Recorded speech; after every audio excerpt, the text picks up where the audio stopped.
Dobrý deň, pán Jakab. Môžem vám položiť zo pár otázok? Áno, veľmi pekne. Užívate každý deň víno značky Samberg? Užívam ho častejšie, ale nie to znamená, že nie každý deň užívam ho častejšie, lebo mi veľmi chutí. Je to výborné. Bol som preto aj na liečení som bol, preto som bol sa liečiť na Predej hore. Ako vám tam bolo? Bolo mi tam výborne. Boli tam pekné cestičky, bola tam veľká partia, boli sme tam veľa alkoholitov, ktorí sme sa naučili popíjať. Vždy aj meký alkohol. Máte rada aj pivo? Áno, pivo mi chutí najlepšie na trávenie. Lepšie mi, keď si vypijem dve pivka, mi lepšie chutí jesť. Neboli ma od ňoho ani hlava, ani žalúdok, no proste mi nie je nič od ňoho. Lebo to je výborné.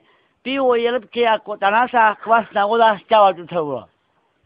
Čo vám viac chutí, pivo alebo Samberg? Mne chutí i pivo, i Samberg, i vodka, i rum, i tvrdý alkohol, i meký alkohol, všetko mi chutí, ale najviac mi chutí Samberg. Liečili ste sa, aby ste neboli závislí na alkohole? Áno, liečil som sa, nepopíjal som doma asi takých 2-3 mesiace, ale potom som vstúpil naspäť do tej koleji a si to začal si popíjať, lebo mi chutí to vinko, lebo bez vinka nemôžem si život predstaviť. Prečo pijete víno značky Samberg? Preto ho pijem, lebo to je to ľahčné a je to chutné. Chutné, ľahčné, je to výborné natravenie. Nič mi od ňoho nie je, ani zle, ani nič, ani neodpadujem, ako som odpadoval predtým pre tvrdý alkohol. Čo by ste odkázal všetkým, čo pijú víno značky Samberg? Aby si ho pekne, aby si ho popíjali pekne, si kúpili fľašku, aby si ju prevarili, dali trochu do toho cukru, prevarili si a bude im lepšie, nebude im ich bolieť ani pečeň, ani žalúdok, ani nič. Nebude, ani nadmiery, nič im nebude. Dneska ste už niečo aj vypili?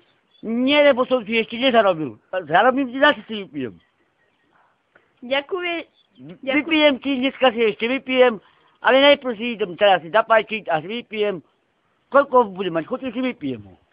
Ďakujem vám za príjemný rozhovor. Pre televíziu Joj Cigelky, Ľuboš Kravec a Simona Krasová. Ja pekne ďakujem vám, že ste ma predvolali ako ja prejav, aby ste vedeli vy aj všetci, ktorí ako majú užívať. Nech si užívajú, to vinko je zdravé.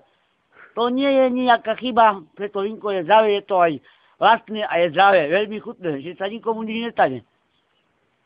No.